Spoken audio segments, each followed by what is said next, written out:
在這個喧囂的世界裡，現在的你是否正處於一種難以言喻的孤寂之中？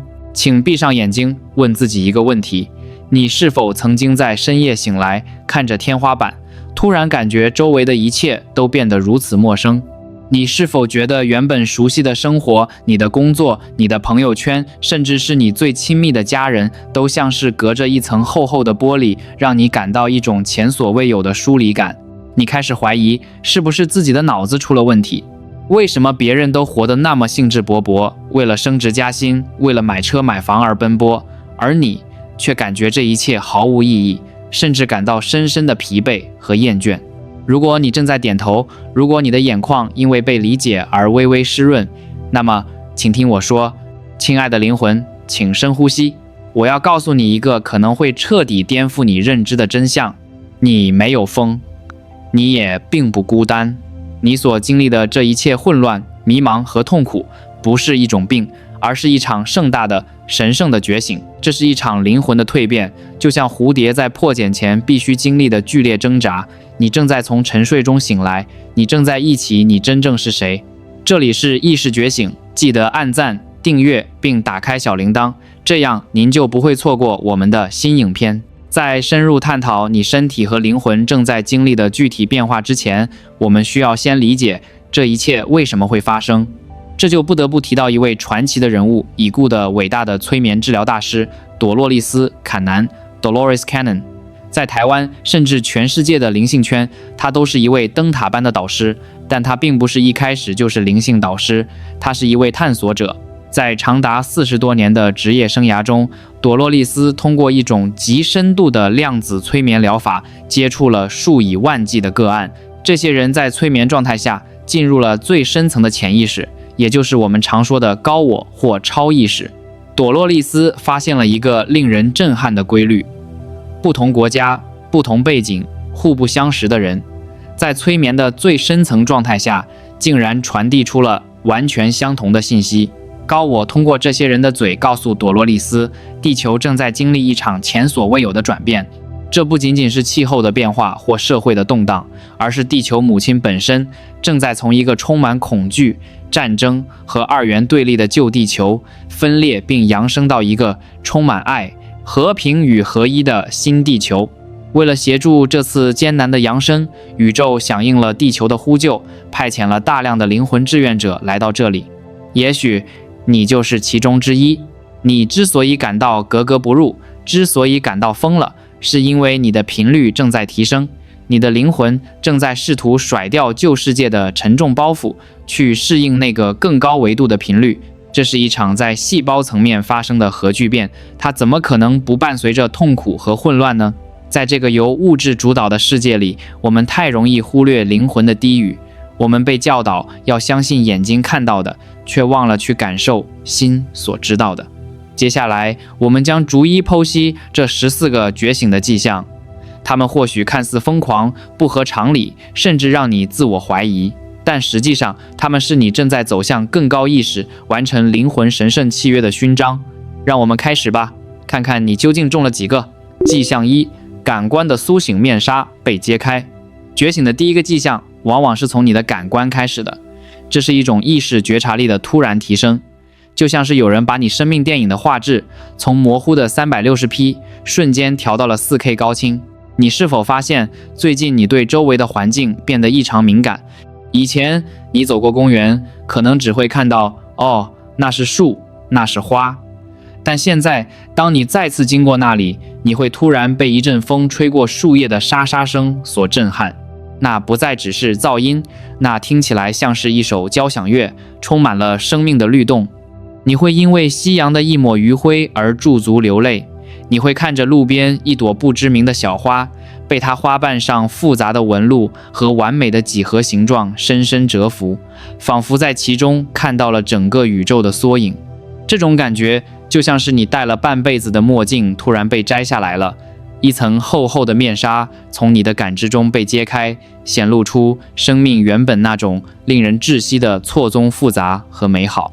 在靈性覺醒期間，你的五感視覺、聽覺、嗅覺、味覺、觸覺都在經歷升級。你會開始在能量的層面上看世界，你不僅看到了事物，你還能感覺到事物的震動，但這也有副作用。你可能會突然受不了城市的噪音，受不了商場裡嘈雜的音樂，甚至受不了某些人造香精的味道。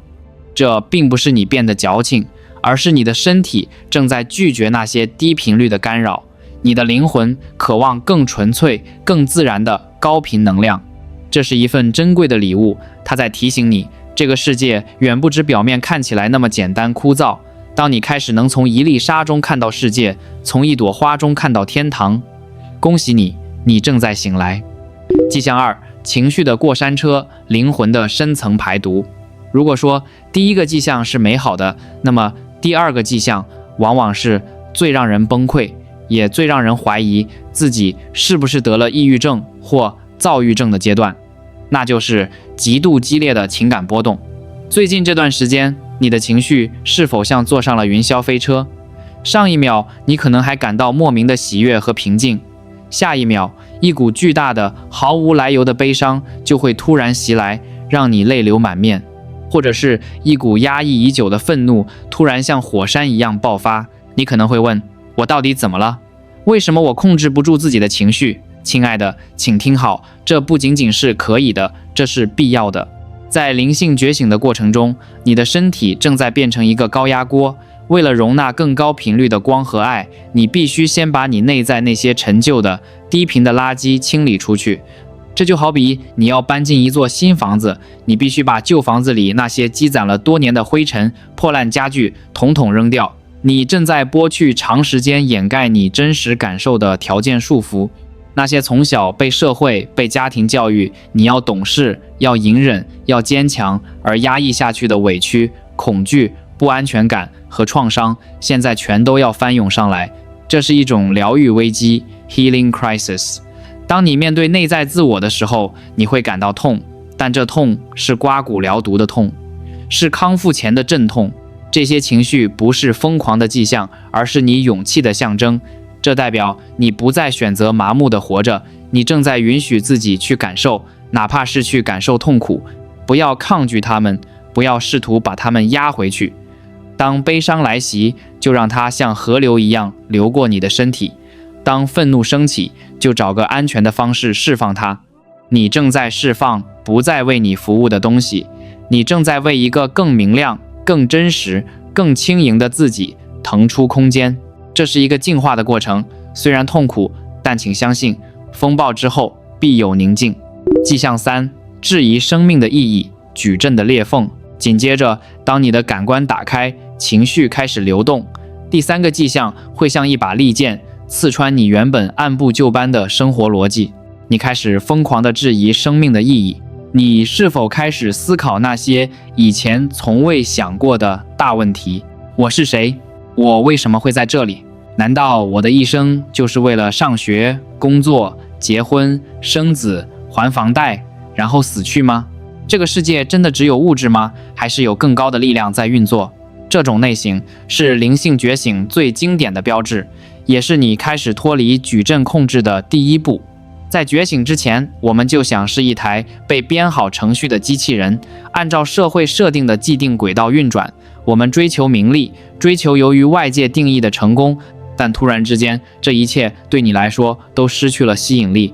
以前你覺得重要的事情，現在看起来是那麼的蒼白、虛假，甚至有點可笑。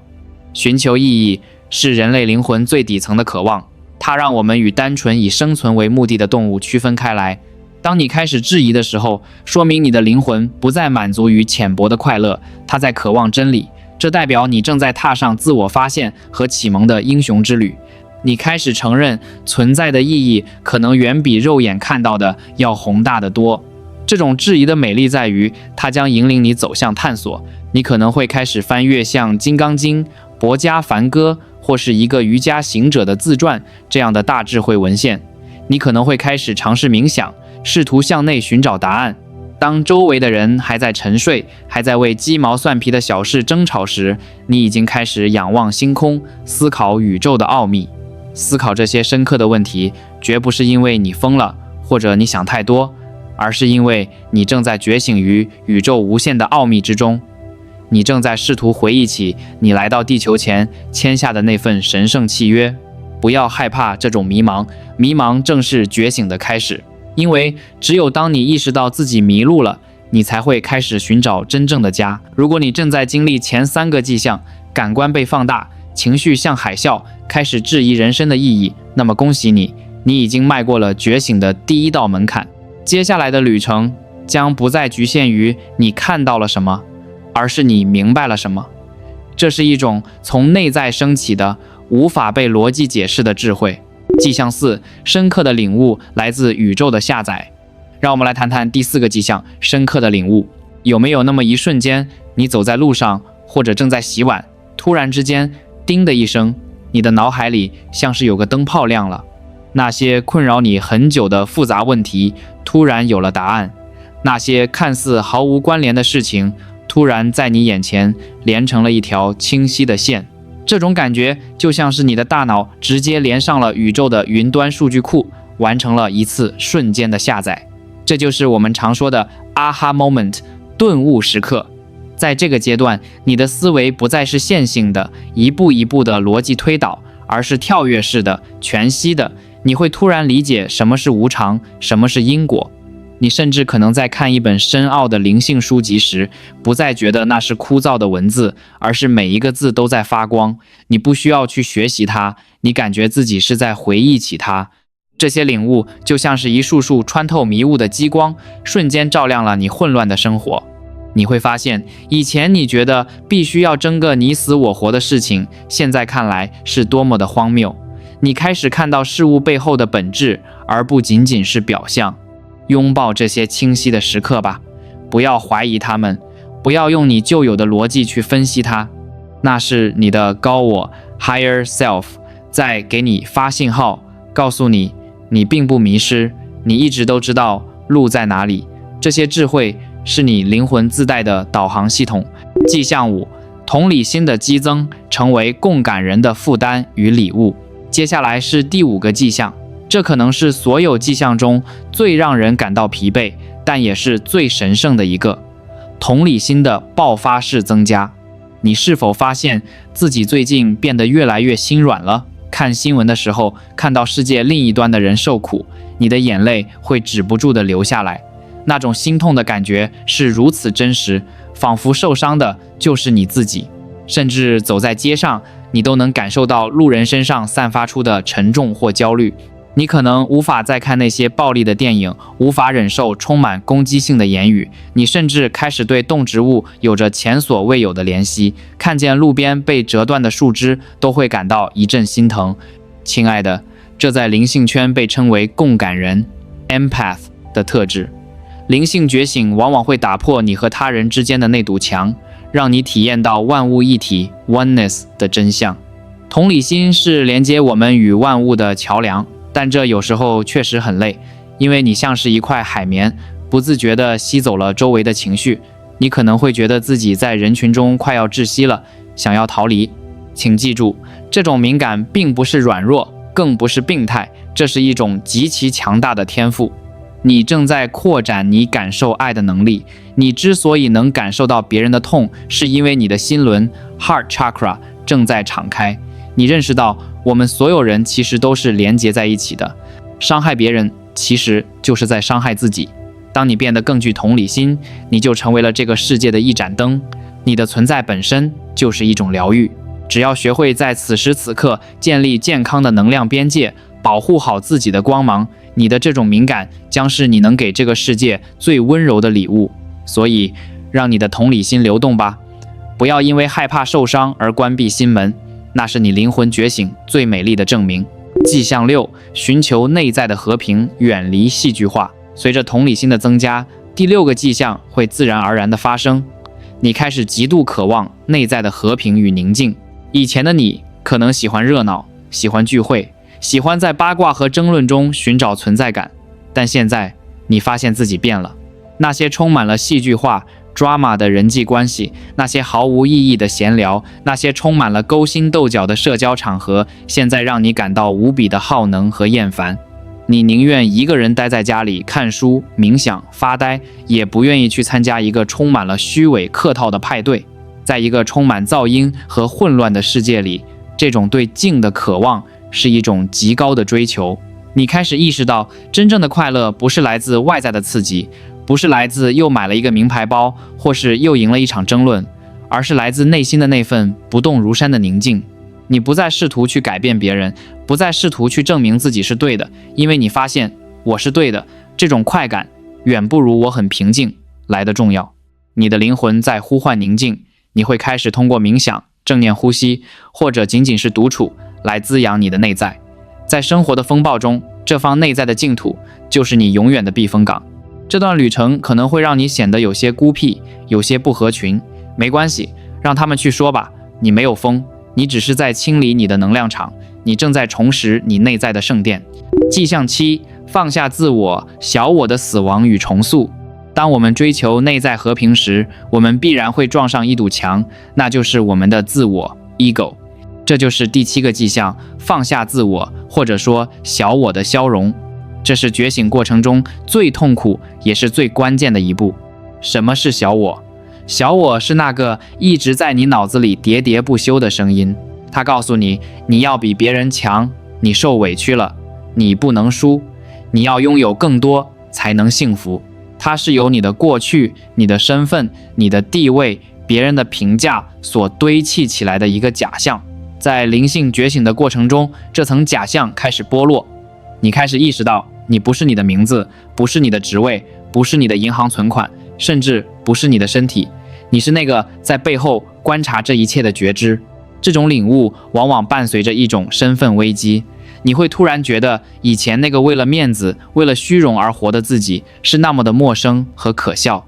你會開始放下那些由恐懼驅動的行為，你變得更謙卑了，你不再需要向世界證明什麼，因為你知道你本自具足。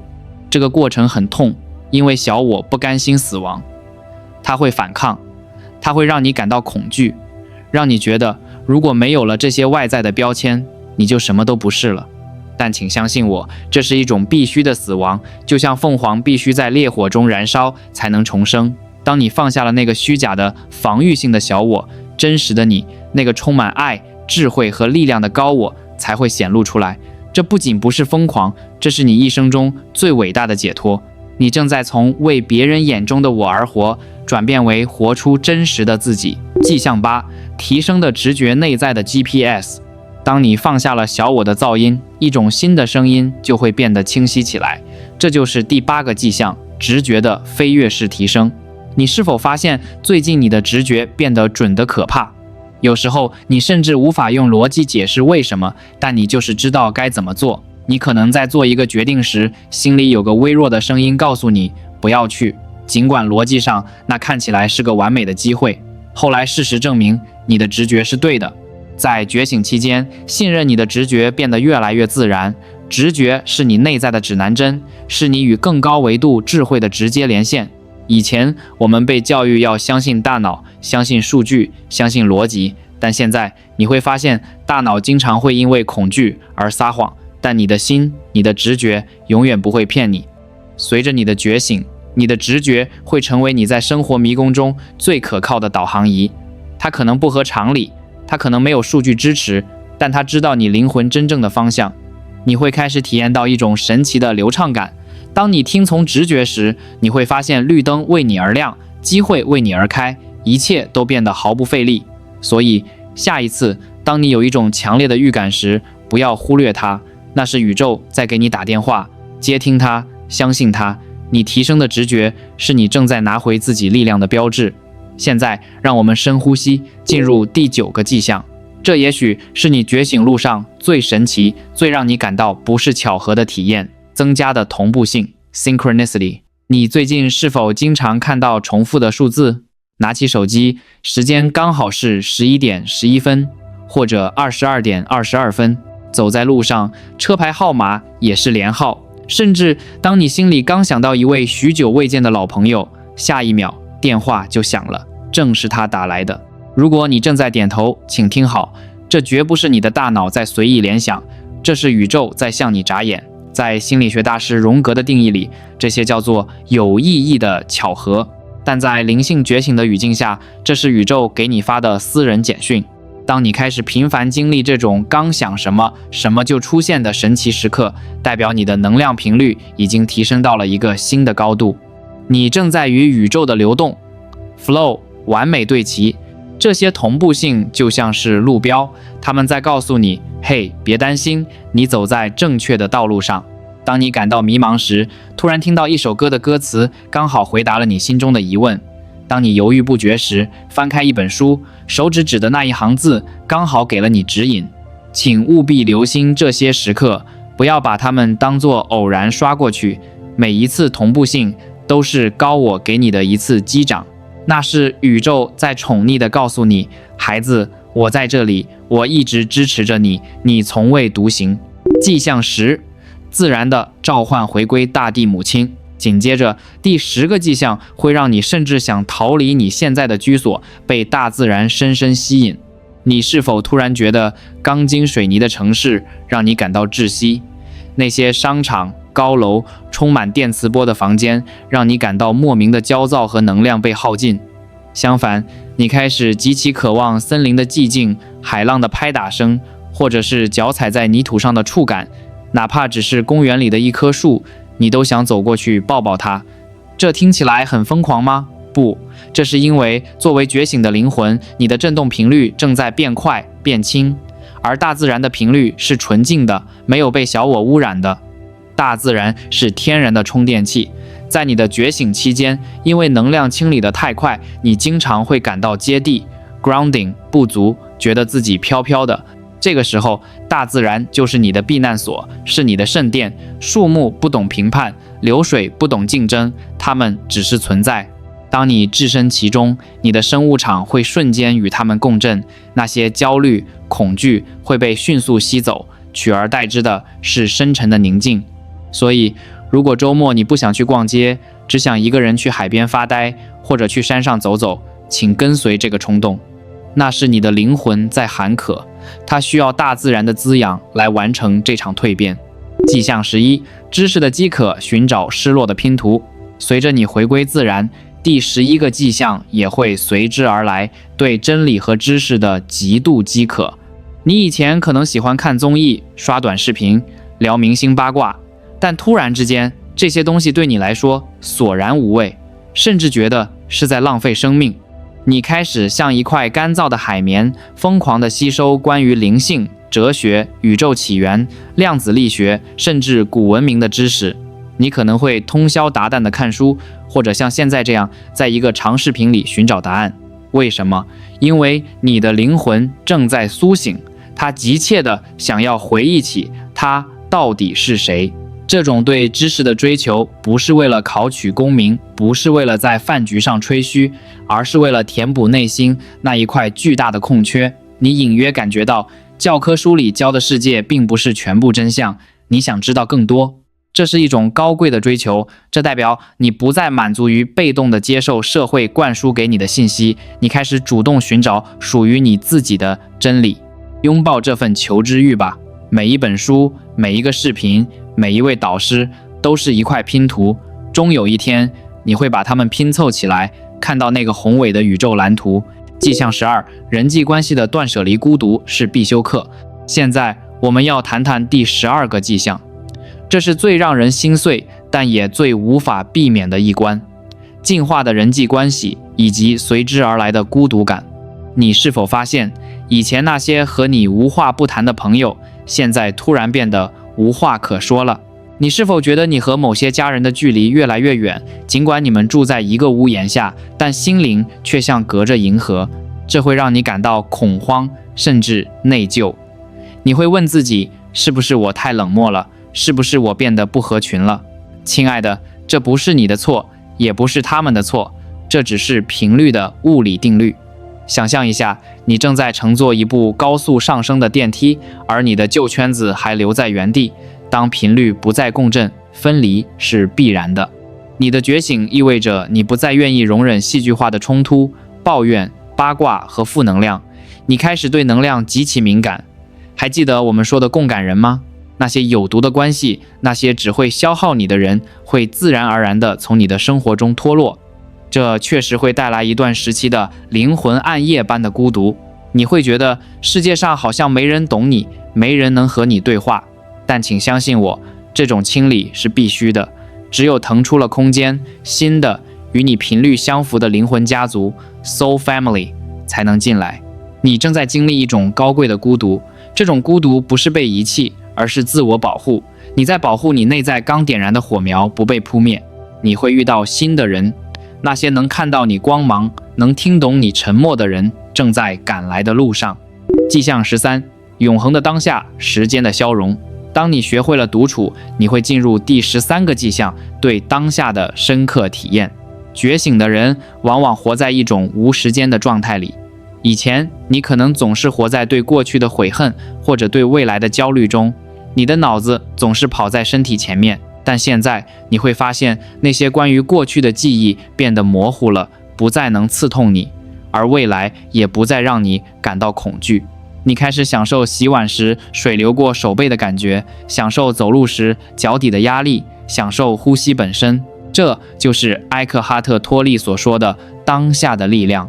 你意識到，生命從來沒有發生在過去，也沒有發生在未來，生命只發生在此時此刻。當你完全活在當下，你就觸摸到了永恆，因為當下是通往神性的唯一入口。這種狀態或許會被世俗認為沒有上進心或發呆，但其實這是最高級的生命狀態。你不再是時間的奴隸，你是當下的主人。跡象14，萬物合一，終極的慈悲。最後，我們來到了第14個跡象，這是所有覺醒跡象的終點，也是起點，與所有生命感到深刻的連接，合一意識 （oneness）。這是一種無法言喻的神聖的體驗。也許是在某個瞬間，看着一隻流浪狗的眼睛，或者看着一個陌生人的背影，你突然意識到，那個也是我。你不再覺得你是孤立的個體，你感覺到自己是浩瀚宇宙織錦上的一根線，與其他的每一根線都緊密相連。種族、國界、物種的界限在你眼中消失了。你意識到，傷害他人就是傷害自己，愛護他人就是滋養自己。這種深刻的連接感會讓你生出巨大的慈悲心。這種愛不是佔有的愛，不是有條件的愛，而是一種如陽光般普照萬物的愛。當你感受到這種連接時，哪怕只有一瞬間，你就已經觸碰到了佛陀、耶穌和所有聖賢所指引的真理。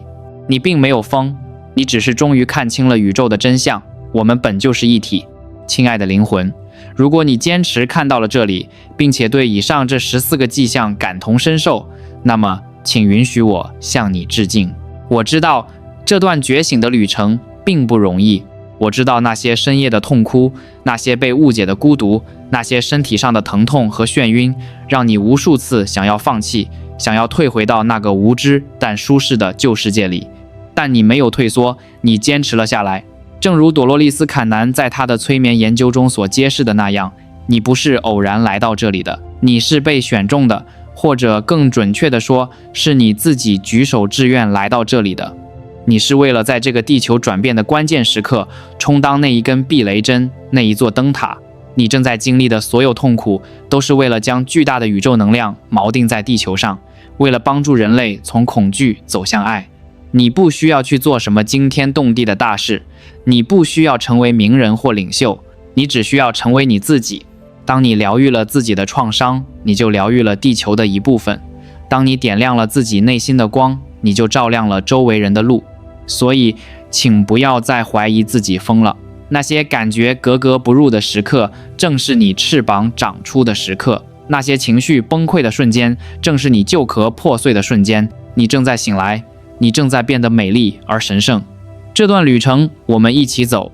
如果你在影片中看到了自己的影子，請在評論區留下一顆愛心，或者分享你的故事，讓我們知道，在這條覺醒的路上，我們都不是孤島。